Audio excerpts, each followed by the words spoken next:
All right, strap in, everybody.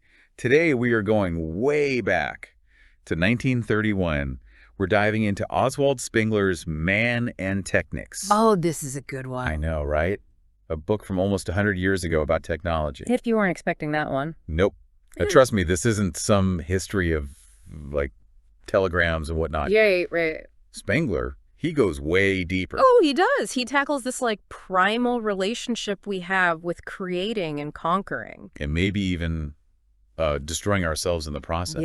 Yeah. That's the part that really makes you think. Well, and what's so interesting is Spengler, he's not really focused on the specific technology, right? No. He's more interested in the drive itself. Yeah, the essence of it, that Yeah. urge to create. He sees it as deeply connected to human nature. Okay, so let's break this down a little. Okay. Spengler throws out this idea that humans are, at their core, beasts of prey.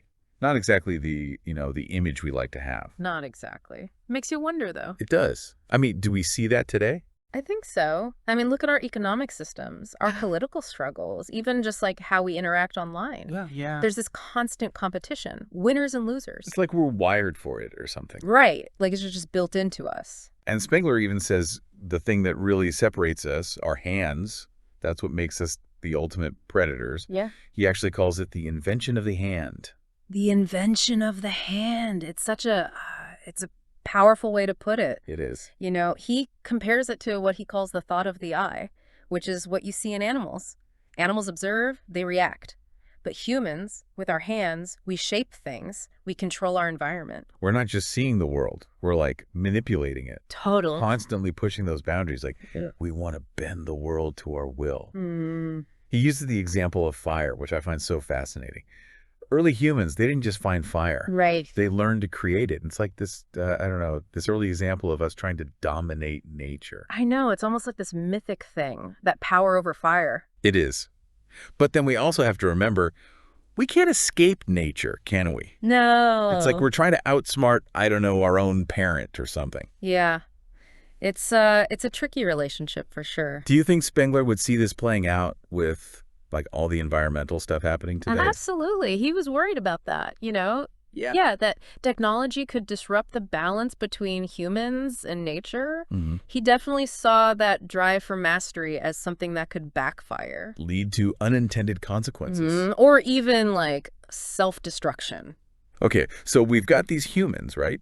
Tool-wielding, fire-starting, shaping the world. Right. But then comes another huge leap. Language. Oh, yeah. You would think language would be all about poetry and stories. Right. But Spengler has a totally different take. It's so interesting. He sees language as another tool, just like a hammer or a plow. Not some romantic thing. No, not at all. It comes from that same, that thought of the hand that we were talking about. We need to work together, coordinate. Build stuff, achieve big goals that one person alone couldn't do. So instead of sitting around a campfire, it's more like, hey, you two, lift that rock, you go scout for food, and let's meet back here at sunset. Exactly. It's about efficiency. Organizing, maximizing our power as a group. But that organization, working together on that scale, it comes at a cost, doesn't it? It does. Because now you're part of this system, like a cog in a machine. And Spengler says that by building these systems, we actually sacrifice some individual freedom. We become enslaved to our own creations. Yeah. He uses this analogy of a 6-horse carriage from Faust by Goethe.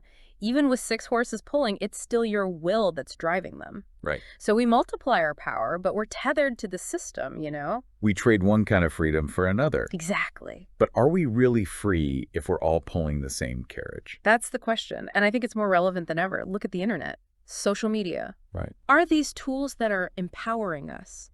Or are they shaping our behavior? Our thoughts, even.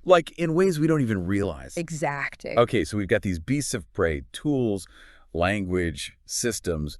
Where's all this headed? Well, this is where Spengler brings in the Vikings of the intellect. The Vikings. Yeah, these relentless knowledge seekers, driven to not just understand the world, but master it. So our modern scientists and engineers. Exactly, and they're driven by this Faustian dream. The desire to not just harness nature, but replace it. Right. Think about AI, genetic engineering, immortality even. That desire to be in control of our own destiny. Exactly.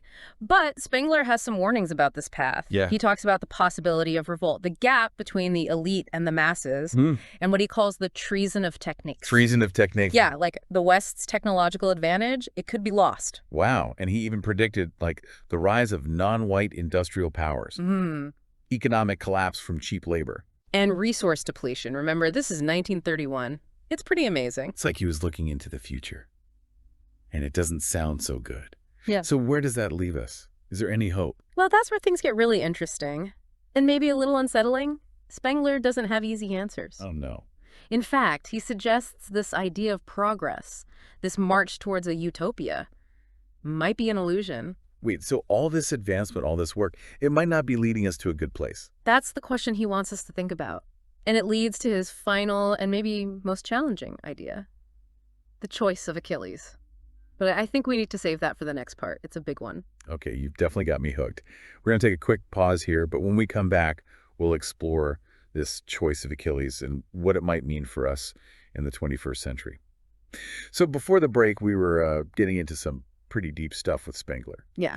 You know, humanity's this beast of prey, building complex systems, and maybe even headed for self-destruction. It can be a little overwhelming. A little bit, but, you know, even if you don't agree with everything, there's still a lot to learn from him. Oh, absolutely. Like what? Give me some of the more positive takeaways. Well, one thing is he makes you realize technology, it's not just some neutral thing. Right. It changes us just as much as we change it. So he's not saying, like, the robots are going to take over. No. It's more subtle than that. Yeah. It's about how technology shapes our thinking, our values, even just how we experience the world. I see. Like, think about how our relationship with time has changed, right? It's a technology. Yeah. Smartphones, instant communication, we're always on, always available. Right.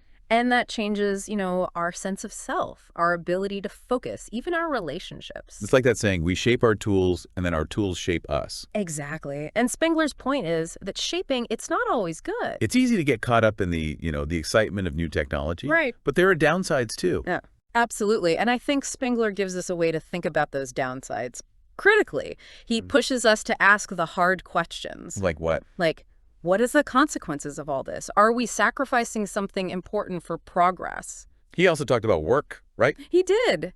He had some pretty interesting ideas about that. Yeah. Remember that thing about the sheep falling into the gears? Basically, he was saying anyone can mess up a complex system, but it takes real skill to actually create and maintain it. Right. He was worried about this disconnect between the people who build these systems, these Vikings of the intellect, and everyone else. And you can see that today, right? Oh, absolutely. All the anxiety about AI taking jobs, the growing gap between the tech elite and everybody else. It feels like we're at a tipping point or something. Yeah, it does. So where does that leave us? Are we doomed to just repeat the same mistakes as past civilizations? Is there any way to break out of this cycle? Well, that's where this whole choice of Achilles thing comes in. Okay, remind me. What was that about again? So Achilles had to choose between a long, comfortable life or a short, glorious one filled with heroic deeds, knowing it would lead to his death, but also like eternal fame. Okay, I get the myth. But what does that have to do with, you know, our modern world? Well, Spengler's not saying we all need to become warriors or anything. Right. But he is talking about accepting our fate. Accepting our fate. Yeah, Right. like even if we can't control everything, we can control how we face it, how we live our lives, what we leave behind. So it's not about giving up. No, not at all. It's about recognizing we're part of something bigger, a historical trajectory that we can't fully control. Right. But even within that, we still have choices. We can still take action. We can focus on what we can control. Exactly. It's about striving for excellence, even if it's all fleeting in the end. Finding meaning, not in some grand idea of progress, but in the struggle itself. Exactly. That's a different way of looking at it. It is. And there's a kind of nobility in that, a tragic beauty that Spengler sees as part of the human story. We're these flawed creatures, right? Yeah. Driven by these primal urges, creating, destroying, always striving. It's messy, it's tragic, but it's also kind of inspiring in a way. I can see why Spengler has resonated with people, even if his ideas aren't, you know, exactly mainstream. Mm-hmm. He doesn't sugarcoat things. No, he doesn't. But He offers a way to find meaning in all the chaos. Right. And I think that's why he's so relevant now. We're in this time of massive technological change. It's easy to feel overwhelmed, lost even. Hmm. But Spengler reminds us we're not just along for the ride. We have choices. We have agency. We can shape our own destiny. Even within the limits of history, yeah. So as we wrap up Man and Technics, what's the one thing you want our listeners to take away? I think it's about being more aware of how technology shapes us, Okay. to be more thoughtful about the choices we make, the future we're creating, and maybe, just maybe, to find a little inspiration in that Roman soldier at Pompeii. Standing at his post as the world ends. Yeah, a reminder that even when things are falling apart, there's dignity in doing your duty, in striving for excellence, in living with courage and purpose. Wow. That's a powerful image to end on. Thanks for taking us on this deep dive. It's been a pleasure. And to our listeners, thanks for joining us. Until next time, keep diving deep and keep those brains engaged. You know, we've spent a lot of time with Spengler now, and I gotta say, this choice of Achilles thing is still kind of bugging me. It sounds great, but like, how do we actually use that idea today? Yeah, that's the tricky part, right? Bringing it down to earth. And there's not one simple answer. But remember, Achilles, he chose the short, glorious life over comfort and safety. So Spengler's saying we should all go be heroes. Sign me up for the gladiator games. Uh-huh. Not exactly. But the point is, life, it's a struggle. Spengler's not giving us some fairy tale ending. He's No. saying, even if it's all going down, you still got to do what's right. You strive for the best. You try to make things better. Like that Roman soldier he talks about at Pompeii, staying at his post while the volcano erupts. Exactly. That image, it's powerful, right? That commitment to duty, even when everything's falling apart. That's what Spengler sees as a truly noble life. So it's not about winning or losing, it's about how you play the game. Yeah. It's about the effort, the striving, the choices we make every day, even if they seem small. Finding meaning not in some big achievement, but in just living right. Exactly. Focusing on what we can control, our actions, our values. That resonates with me, especially now, when everything feels so uncertain. It makes sense. We all want meaning, purpose. And the world's changing so fast. Technology's just accelerating. Right. And Spengler, he's giving us a different path. Not about escaping the struggle, but like leaning into it, finding meaning there. It's like he's saying, hey, the world's a mess, but you can still find beauty in it. You just got to look for it. Yeah, that's a good way to put it. It's a powerful idea, and I think people are really looking for something like that right now. Because the old answers aren't working anymore. Yeah, this obsession with just progress and innovation, it's missing something. Spengler reminds us that the most important things, courage, honesty, caring for others, they don't go out of style. So as we wrap up our deep dive into Man and Technics, what's the big question you'd leave our listeners with? That's a good one. What if, instead of trying to outrun our fate, we embrace it? What if we find meaning in the challenges, even when we don't know what the future holds? Wow, that's a lot to think about. Thanks for making us look at things in a new way. My pleasure. Spengler always gets the wheels turning. He does. And to all our listeners, thanks for joining us. Until next time, keep exploring those big ideas, and we'll see you back here for another deep dive.